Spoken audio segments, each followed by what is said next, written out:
Finney Systematic Theology, Chapter 2 on Moral Government, continued with the limits of this right.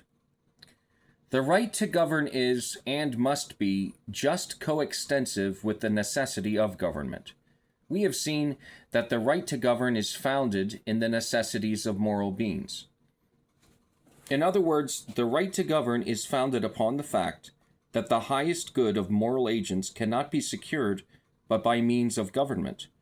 To avoid mistake and to correct erroneous impressions, which are sometimes entertained, I must show what is not the foundation of the right to govern.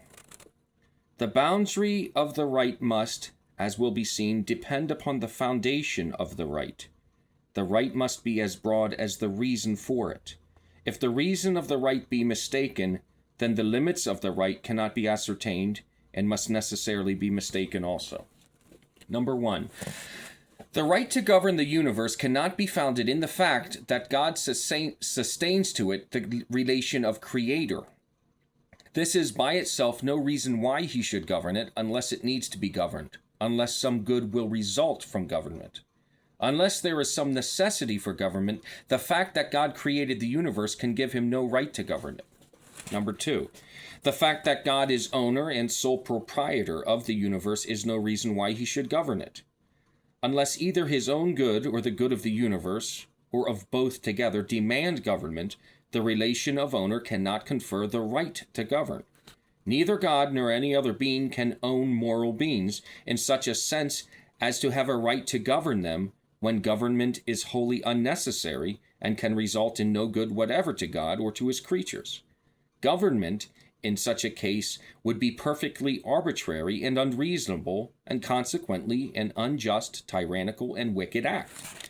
God has no such right. No such right can, by possibility, in any case, exist. Number 3.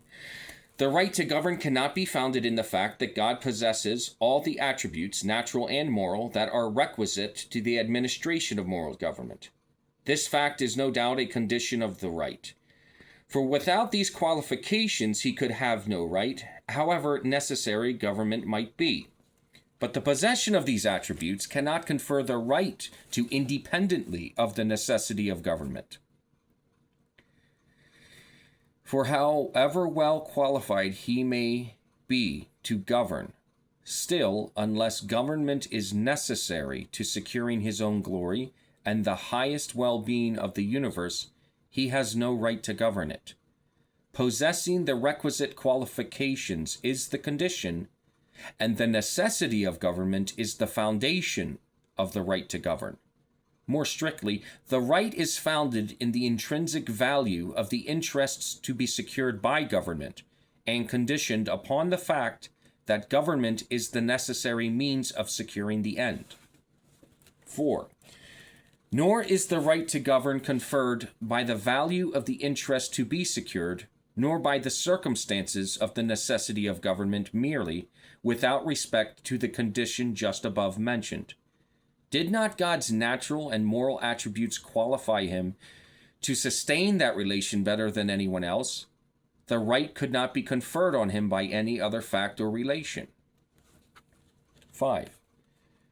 The right to govern is not and cannot be an abstract right based on no reason whatever. The idea of this right is not an ultimate idea in such a sense that our intelligence affirms the right without assigning any reason on which it is founded. The human intelligence cannot say that God has a right to govern because he has such a right, and that this is reason enough and all the reason that can be given. Our reason does not affirm that government is right because it is right, and that this is a first truth and an ultimate idea. If this were so, then God's arbitrary will would be law, and no bounds could possibly be assigned to the right to govern. If God's right to govern be a first truth, an ultimate truth, fact and idea founded in no assignable reason, then he has the right to legislate as little and as much and as arbitrarily, as unnecessarily, as absurdly, and injuriously as possible, and no injustice is or can be done. For he has, by the supposition, a right to govern founded in no reason, and of course without any limit. Assign any other reason as the foundation of the right to govern, than the value of the interest to be secured and the necessity of government, and you may search in vain for any limit to the right. But the moment the foundation and the condition of the right are discovered, we see instantly that the right must be coextensive with the reason upon which it is founded, or in other words, must be limited by and only by the fact that thus far and no further government is necessary to the highest good of the universe. No legislation can be valid in heaven or earth. No enactments can impose obligation except upon the condition that such legislation is demanded by the highest good of the governor and the governed. Unnecessary legislation is invalid legislation. Unnecessary government is tyranny. It can in no case be founded in right. It should, however, be observed that it is often, and in the government of God universally true, that the sovereign and not the subject is to be the judge of what is necessary legislation and government. Under no government, therefore, are laws to be despised or rejected because we are unable to see at once their necessity and hence their wisdom. Unless they are palpably unnecessary, and therefore unwise and unjust, they are to be respected and obeyed as a less evil than contempt and disobedience, though at present we are unable to see their wisdom. Under the government of God, there can never be any doubt, nor of course any ground for distrust and hesitancy as it respects the duty of obedience.